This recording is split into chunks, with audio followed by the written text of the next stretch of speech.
This is Bruce Bochy, and you're listening to the Ranger Report. The Ranger Report, yeah, the Ranger Report.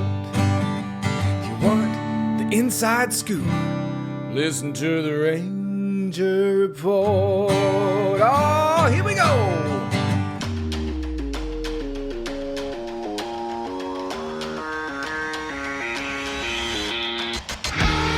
This is the Ranger Report podcast. News, insights, predictions, interviews, and information about the Texas Rangers from the major leagues to the minor leagues. And now, here are your hosts, Ben Dieter and CJ Berryman.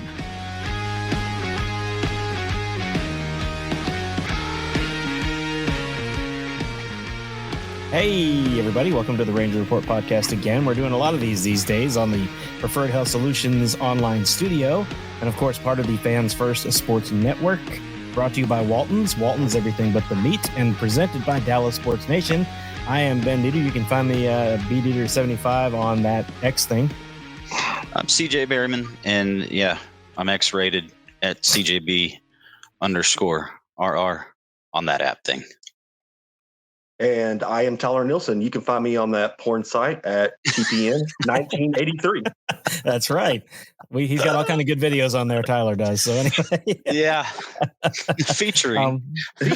No, anyway. No.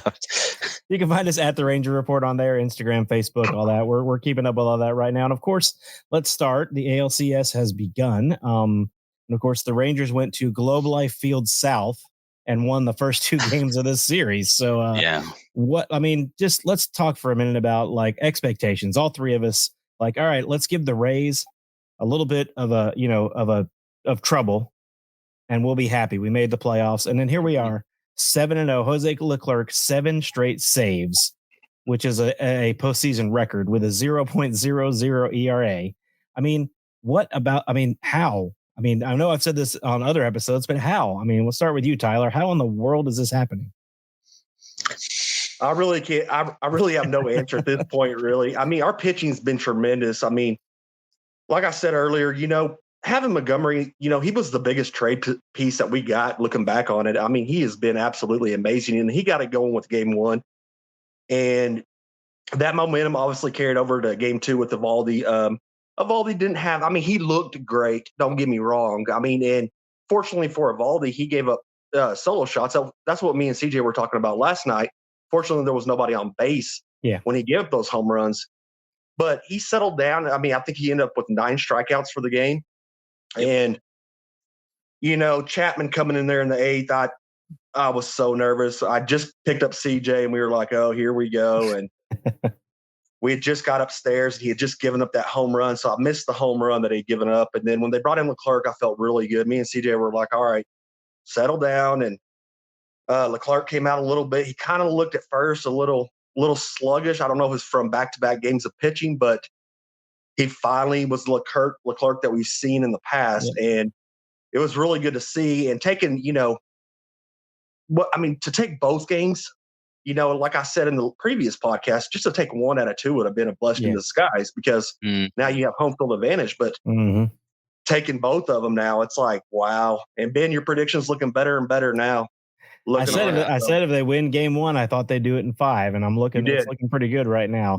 CJ, that game yesterday was won though, bases loaded, nobody out, and Nathan Evaldi gets out of that inning with not a single run scoring. And it started with the strikeout to Diaz, and it was a 3-2 pitch, bases loaded, nobody out. And I mentioned this like 3-4 times last night, how ballsy that pitch was to strike out. Yes, it was. Because it was a curveball low and outside the zone, but it was intended to be there because he wanted to get him to chase on 2 strikes. Even if the count was full, he had trust in that curveball. And it was ballsy because if he lays off of it, you walk in a run. But if he goes after it, he wasn't going to touch it. It was a perfect curveball. It was just beautiful. And then he gets Altuve, strikes him out, and then grounded to third to get to Josh Young, and you're out of there. And he's called Big Game Nate for a reason. And looking at his numbers last night, 24 Ks, in 24 Ks, 1 walk.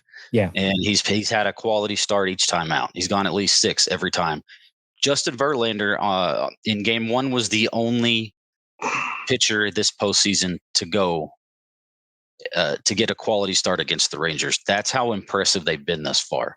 And even with that, Justin Verlander had never lost a game 1 in the playoffs before. And the That's Rangers correct. handed him his first ever game 1 loss. And it's not like he pitched terrible. He gave up 2 runs. He pitched great.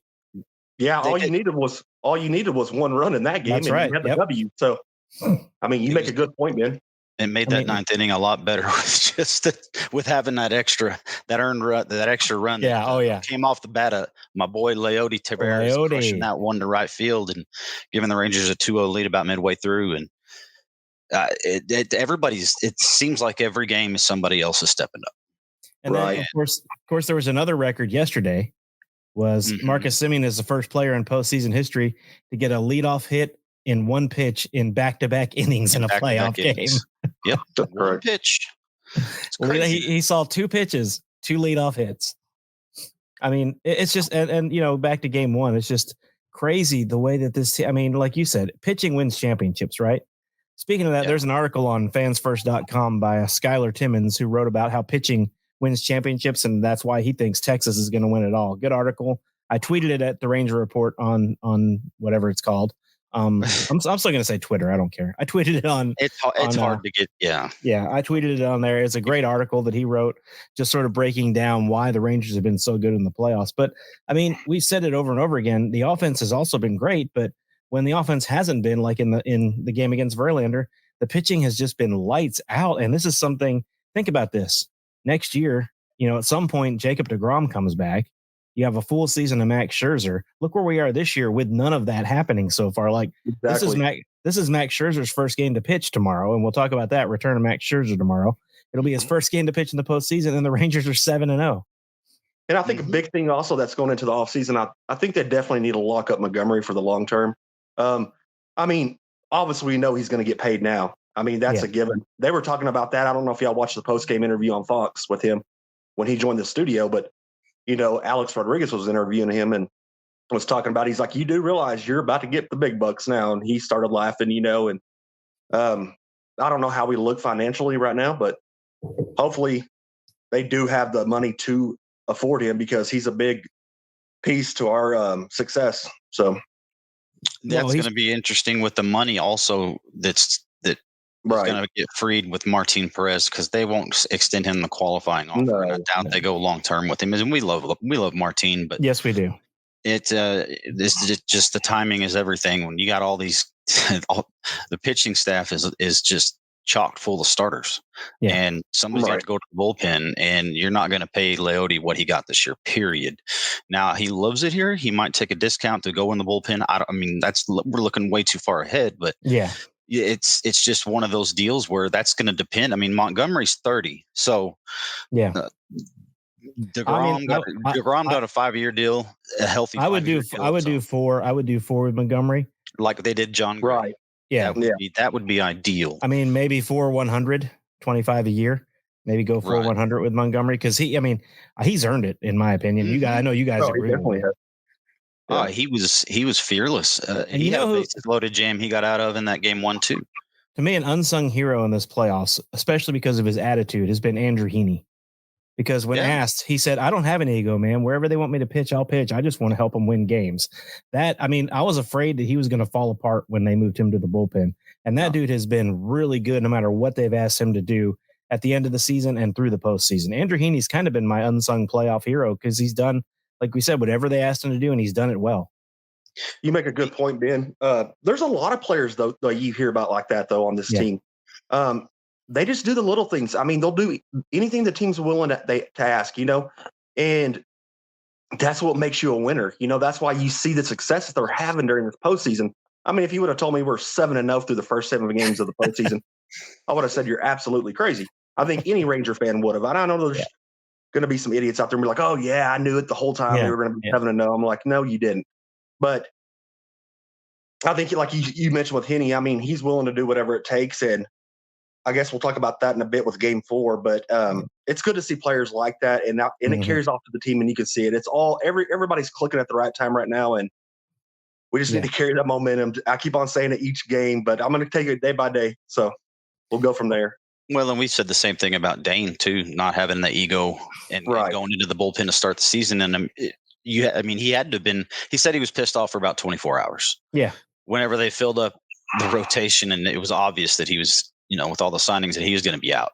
He was going to be in the bullpen. But he just started. He got to work, and then whenever they called his number when DeGrom went down, boom. He's actually the savior of the pitching staff, if you want to go that deep. And Montgomery, just another shot in arm, veteran pitcher, and he's just been. His nickname's Gumby, I guess. I found that out the other day. So he was unflappable, and to hold that lineup to nothing, it's just. He's the catalyst right now of our starting lineup. Really, for sure. Yeah. I mean, he's definitely the catalyst. He is what we got. He is what we got Jacob DeGrom for. He's doing it. Yeah, he's the tone setter. He is. And then you got Evaldi coming behind that. And think about that. As your number 2, you got Evaldi coming in behind Jordan Montgomery and pretty much doing the same thing. He gave up 3 runs yesterday, but it was still a quality start. Mm-hmm. Yeah, but to get out of that bases loaded jam that he did, that just shows you the type of player he is. I mean, the postseason experience that he's had in the past, and to be in that situation on the road, bases loaded, no outs, and to get out of it. And actually, that's right when we picked up CJ and we had it on the radio, and I was like, "Oh, you got to be kidding me!" And we were trying to get back as fast as we could, and we got to finally hear the final out right before we got home. So I was like, they got out of it. I was like, that is absolutely incredible. So especially with Altuve coming up, and striking out Altuve. Altuve's not a strikeout hitter. No. I mean, he's a contact hitter, as we all know, and he's a Ranger killer. And the crowd was definitely into it at that situation, but Evaldi found a way, and like CJ said at the beginning of the show, went 6, got his quality start, went 6 solid innings and got the W. Yep. Josh Ford came in and looked outstanding as well. Yep. He was throwing some filth out there, and I saw a tweet. That's old Ben's dude, the smacker. The smacker. And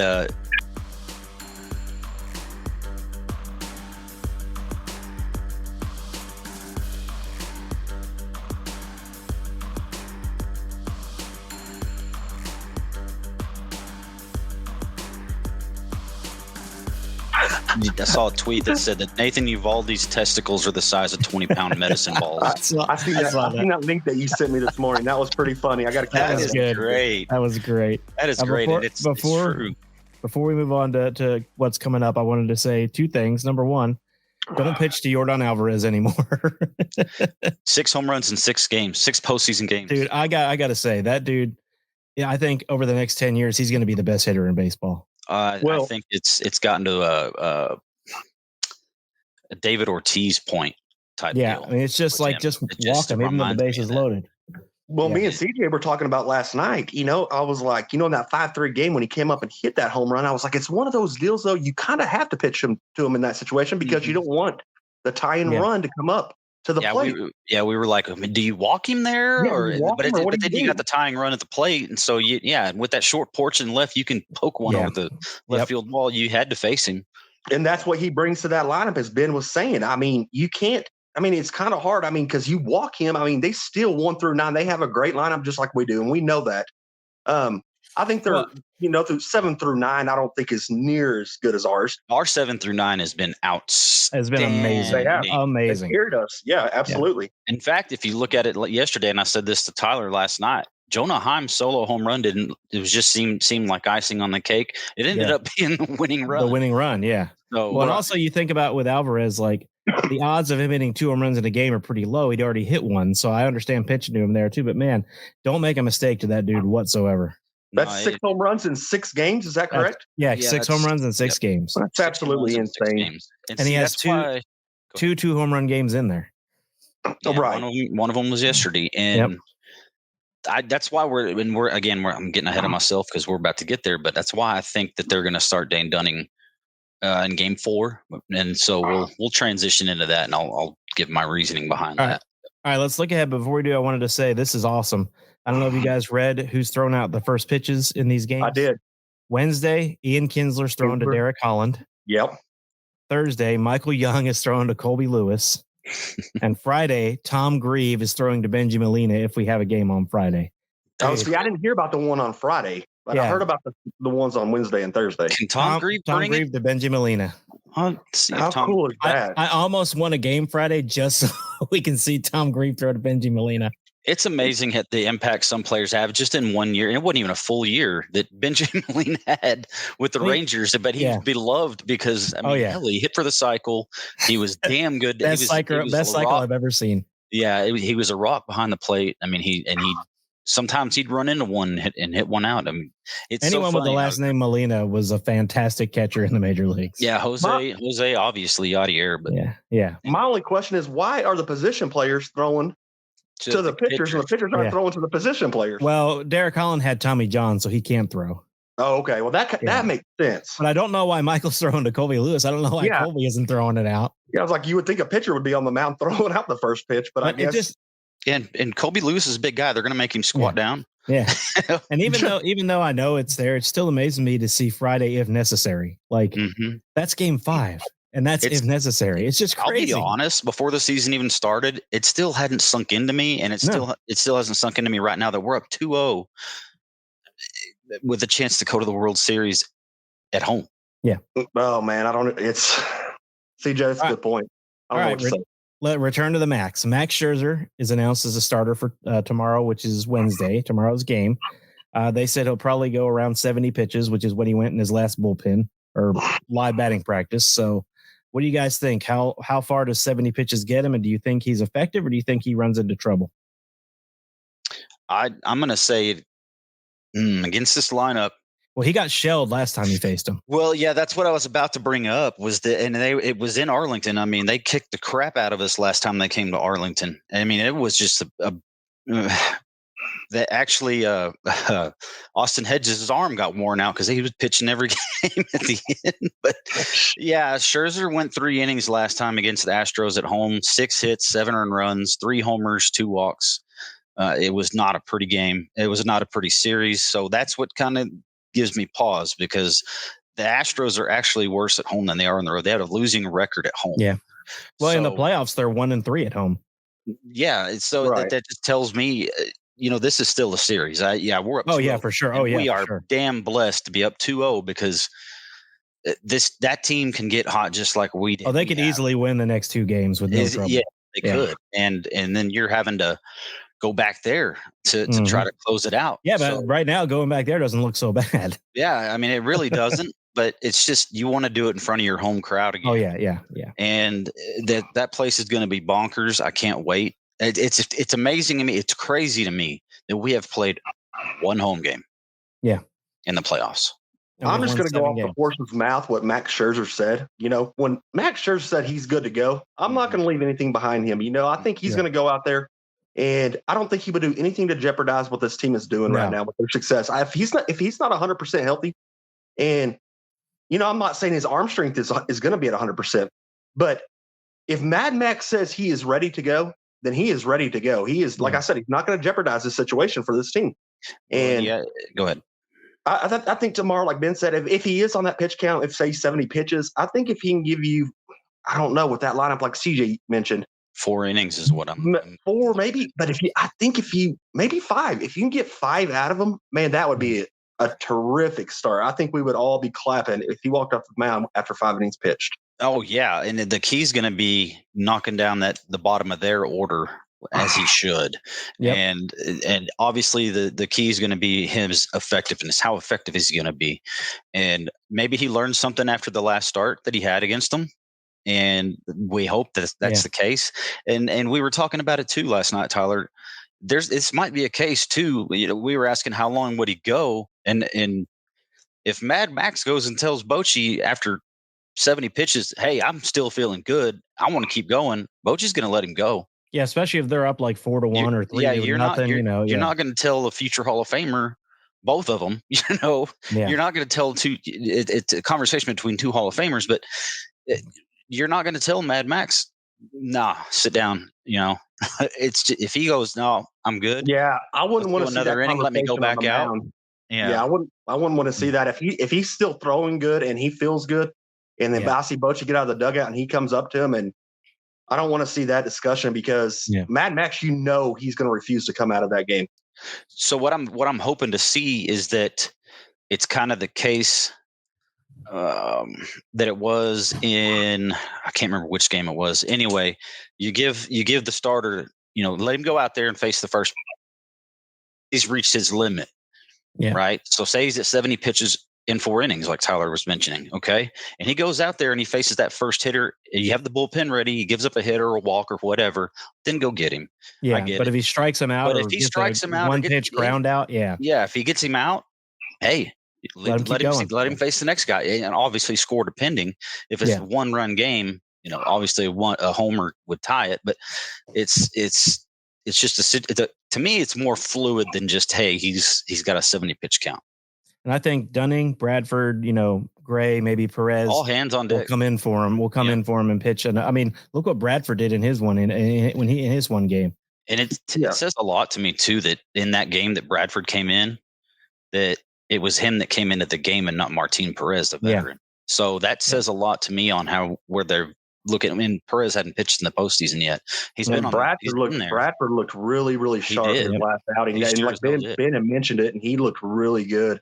And, luckily for us, we haven't gone through any of our pen, like as far as the long relievers. Yep. So we've got a lot of options to play with for both games, even game 3 and game 4.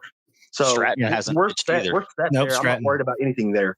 So who starts game 4? We got Dunning, we got Gray, we got, Bradford. I don't think it'd be Bradford. We got Heaney would be the other one, I think, between Dunning, Gray, and Heaney. It'd be between those two. Gray's going to be in the bullpen. I think Gray's going to be in the bullpen? I think Heaney will start game 4. Tyler's going with the Heaney-Dunning combination like we had against Baltimore, and I can see that happening as well. But I think, and the reasoning, it's crazy that one hitter kind of decides how you're going to attack and who you're going to start, or how you're going to, if you're going to do a tandem deal, who's going to start it? Because again, it could be reversed. It could be Dunning going out there first and then Heaney coming in. Well, that would be my guess is Dunning, Heaney. But how effective Yordan Alvarez is to the decision, because Dane Dunning's actually a guy. He's got a good cutter. He's got a really good slider. He can throw changeups away, and he can jam. He's very control centric. And if you jam Alvarez high and in, high inside corner. Obviously it's hard to do and it's easy to say, but if he can do that, Dunning's the guy that can do it probably a little more effectively. But also Heaney has kind of that rise to his pitches from his motion. Yep. So that could also be effective, trying to jam him up and in with, 94 mile an hour heat, 93 mile an hour heat from the left side as well. So it's just going to see. I think tomorrow's game is going to really have an impact. I really don't think Bochy's decided yet. I agree with you. I think that's a good point. If they win game 3, it's over in game 4, in my opinion. Yeah, well, I can't see him having the heart. I got to give a huge shout out to my cousin Corey, and CJ knows who Corey is. Mm-hmm. I actually got off the phone with him last night, and he's been following us. He said that he listened to 10 episodes yesterday while he was at work, and he's one of the biggest listeners that we have. And I actually want the Rangers. I can't believe I'm saying this. I actually want the Rangers to lose one game at home because he has tickets sitting right behind home plate for game 5. And he was there. So Corey, this is for you. He was there in 2011 Corey. When the Yankees came into town. Him and his dad went, my uncle. And the Rangers got shut out that game he went to. So he wants revenge. He wants to come back, and he wants to see the Rangers win and to close it out. He wants to see them clinch there. So I say, he could be at the clinching game. Yeah, he could be at the clinching game if that happens. If they lose the game he's at, he's not allowed to go back for playoff games anymore. I agree. He can never go back again. Corey, we're cutting you off if you don't get us a win. Yeah, we are, Corey, man. If they lose the game, it's for you. You better make them win on that Friday game. And I told him he better bring us back some rally towels. He said he's going to do everything he can. There will be some on the ground, I bet. Just what I said. They might have beer. Snatch them up. We'll wash them. It's fine. Yeah, I don't care. I'll take them. Yep. All right. Cool. All right, guys, let's go ahead and wrap it up. And I am so looking forward to it. Like I said, game 3. So you guys think, what would you give the odds to a sweep? Honestly, dude, after they haven't lost yet.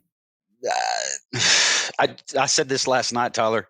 It's not sustainable. My odds on that my odds on that are 50-50. That's what I was going to say, 50-50. The Astros, I truly believe it. Me and CJ were talking about this last night. I just see there's no way the Astros not winning at least one game in this series. No, I agree. And, let alone two. But I don't know, with the way the Rangers are playing, they're one game away from tying the most consecutive wins to start off the postseason with the Kansas City Royals. 2014. Can't believe I mentioned the Royals in postseason, but I am. But they were damn good then. They were good. Not too long ago. They won more World Series than we have. But I do see the Astros sneaking out of I could see them coming in and grabbing one. Maybe I don't see them grabbing two, though. I think your prediction, Ben, that's what I was telling CJ last night. I said, it's going to be crazy. It'd be cool because, Ben, if they do it in 5, you're going to be right. And my cousin will be there to see him clinch. Yeah. So both things will be fantastic. Right. Yeah, that'd be excellent. I was hoping for, or not hoping for, hell, I hope for a sweep. Get this thing over with. Yeah, no kidding. Game 6 redemption, even though it's not the World Series, but to get that redemption against the Astros to go to the World Series. But hell, I'll take a sweep. I'll take 5. I don't care. Yeah. That's what CJ was looking at me last night. And he was like, he just kind of sat there and kind of looked over at me. And he was like, I cannot believe. He's like, can you believe we're 7-0 to start this? And I still can't believe it. I was like, no, I can't. It's absolutely insane. It'll settle in for me by opening pitch tomorrow. The thing that gets me, and we'll talk about this a lot after the season ends, but the thing that gets me is they're supposed to be way better next year. Yeah. Like this was supposed to be the year they were just kind of good. And then 24 was supposed to be the year. I'm not ready to predict back-to-back World Series since we haven't even gotten there yet this year, but I'm just saying I can definitely predict back-to-back deep playoff runs unless the injury bug hits them next year. At least. Yeah. Yeah. This was supposed to be you fight for a playoff spot, which they did. They did. And they got in. Great. We didn't expect that to happen. Nobody did.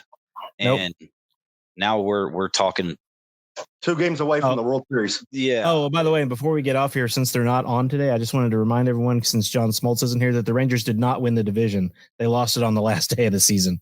Yep. Right. Since Smoltz isn't here to say it today, I wanted to go ahead and get it out of the way. I love Smoltz, man, but dude. It doesn't matter. That just goes to show you right there. It doesn't matter how you punch your ticket in.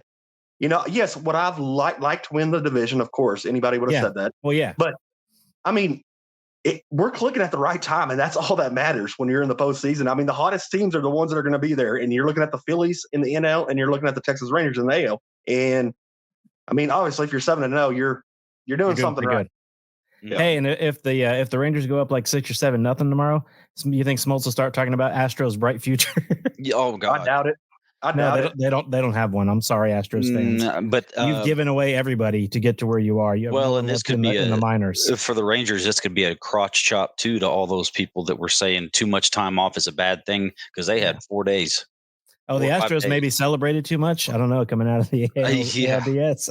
You think Alex Bregman's going to be eating his words after the Rangers are popping? What's it like when they're What's it like with the Astros? And ALCS? We play for division titles. We don't play for wild card. Whatever, Bregman, dude. Good job. You guys won the division, but look where we're at. Yeah. Yeah. Anyway. Exactly. I can't stand Bregman. No, I'm not a big fan myself. All right, guys, this has been a great show. We will hopefully do another one on Sunday, and hopefully we'll be saying that the series is over and our team is in the World Series, but we won't know that until the next 3 games are played, or at least the next 2 games. So regardless, we're going to be back with you on the next off day. Yeah. Stay tuned. Next off day, we will be here to talk to you guys. So, Thank you very much. It's like game 4, we're TBD.